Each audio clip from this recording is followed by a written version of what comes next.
in a project initially, we don't start with oh, this needs to be improved, this needs to be fixed, you need unit tests, you need static code analyzers and so on. Our main idea at the beginning, when it's an existing project, is to join and see how the people work, because oftentimes when something is not added in the project, there might be some restriction, either business restriction or technical restriction, and it's not so easy to implement in cases where a test environment was needed. But for example, there was a tool with very high price that needed to be part of this testing environment, and there you need to make some decision. Is there some other way that we can validate the features and so on without having a testing environment for each feature, for example? And the ideas that the teams are giving, I noticed that our partners are quite happy and they are very valued, because many of the partners don't want some people which are just coming to do some job and do some programming and take one Jira, solve it, and then close it and so on.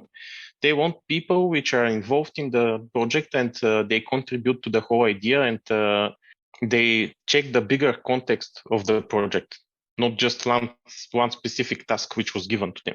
And this is something that is very recognized by our partners and something that we all do.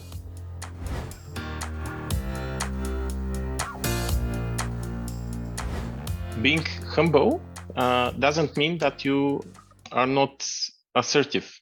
So if at the end we strive to reach the end goal, which is the product to be launched and to produce value for the customers and the users.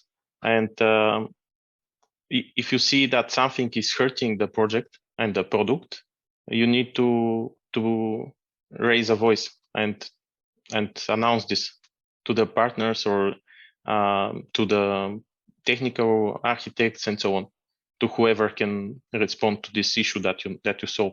Many of our colleagues have this entrepreneur mindset, and they're very happy to help with defining also the requirements, digging deeper in the business logic, understanding better what the customers want and need, and so on.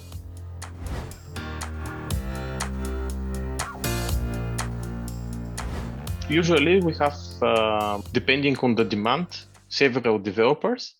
Like if we have UI part where we need to implement something with React or Angular, we add specific people with this know-how.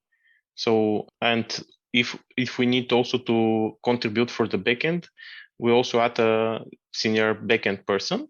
And usually we also have a DevOps person who is helping to set up the continuous integration and continuous deployment pipelines. We also have QAs in the teams that establish the testing strategy and to also do manual testings at the beginning and decide on what automation tests can be done. Local product owners that discuss and get the vision and the ideas of the stakeholders, and they afterwards make the descriptions understandable by the developers as well.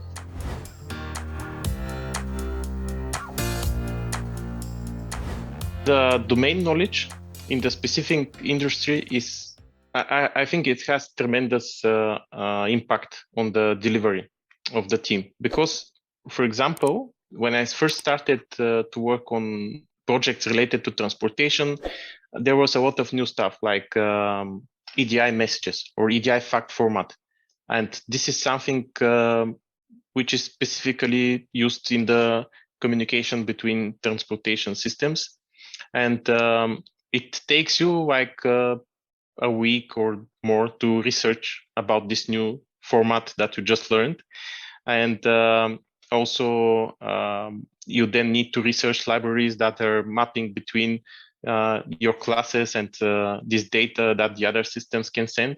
And Also, having knowledge about how to design the domain, like what objects to have in your date, in your code, and in your domain, and then how to store them in the database, also can have tremendous impact, because you can start with some wrong design, and then when you generate like 2 million shipments, to notice that your performance is not that great.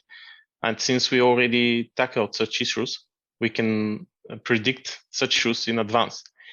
Also, we've done integrations with customs systems, like UK customs. There is the Chief system, which is handling the digital customs declarations. And when you have done such integration, after that, if you need to do it again, you do it like half the time.